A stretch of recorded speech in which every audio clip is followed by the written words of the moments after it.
अच्छा भैया, हम परमेश्वर प्रेमी म्यूजिक वर्ल्ड हावे के माध्यम से एगो सामाजिक गीत प्रस्तुत करे जा रहल बानी। ई गीत माई बाप के ऊपर बा। जौन माई 9 महीना गर्भ में रख के कितना दुख तकलीफ सहेली बेटा बेटी खातिर, जौन बाप पालन पोषण करेले, मेहनत मजदूरी करके बाबू के पढ़ावेले लिखावेले, वही माई बाप के लोग एक बार बिलगा देता, तरह तरह के तकलीफ देता। यही के ऊपर हम रउआ सब के सामने एगो गीत प्रस्तुत करे जा रहल बानी। रउआ सब ध्यान से सुनी आ गुनी।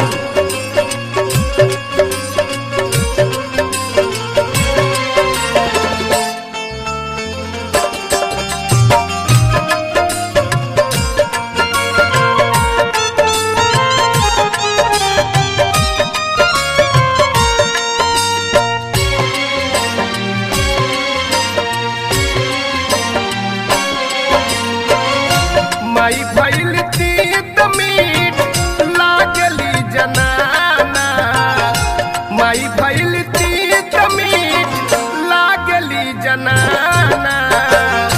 देखी भैया आइल कैसन नवका जमाना, ए भैया आइल कैसन। माई भइल तीत मीठ लागली जनाना, माई भइल जनाना।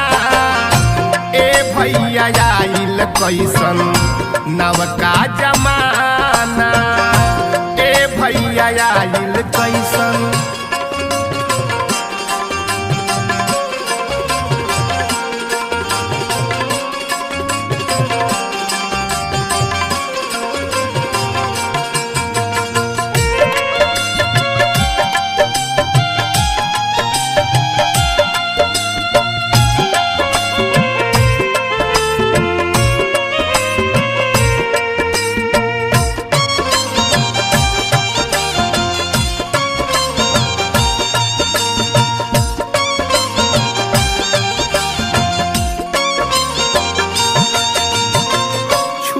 गईले ममहर पुपुहर मौसी के गाँव हो, साली औरी सरहज पर करतार चाव हो।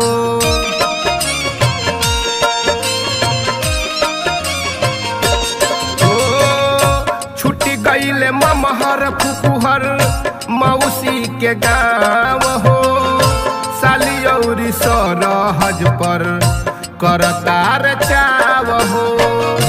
लगतावे नीक ससुरारी सढ़ुआना, लगतावे नीक ससुरारी सढ़ुआना। देखी भैया आइल कैसन नवका जमाना, देखी भैया आइल कैसन।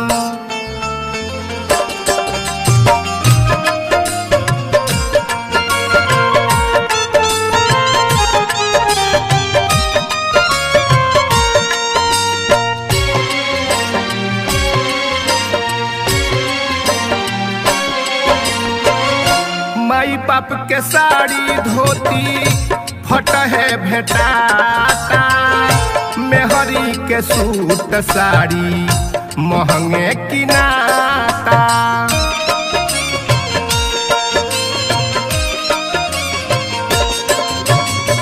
माई बाप के साड़ी धोती फट है भेटाता, मेहरी के सूट साड़ी महंगे किनाता।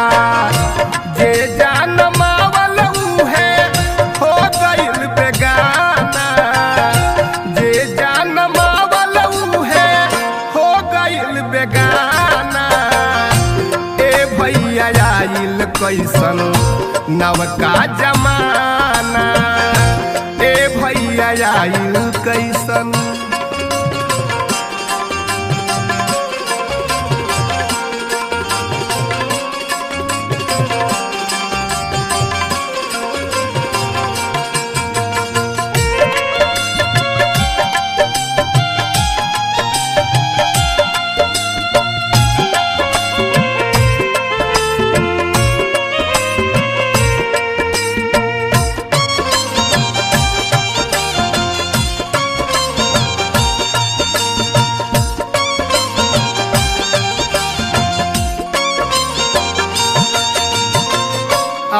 कल के मम्मी जी कहा तारी सास हो, सुन परमेश्वर ससुर पापा जी कहास हो।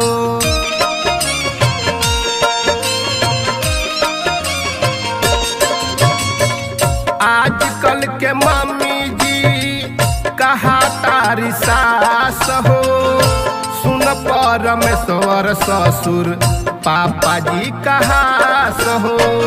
मारस गरियावस माई बाप के रोजाना, मारस गरियावस माई बाप के रोजाना।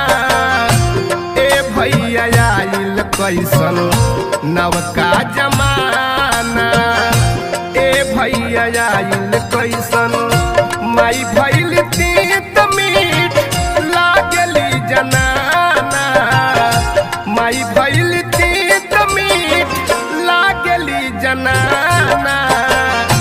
देखी भैया आइल कैसन नवका जमाना, ए भैया आइल कैसन नवका जमाना, ए भैया आइल कैसन नवका जमाना, ए भैया आइल कैसन।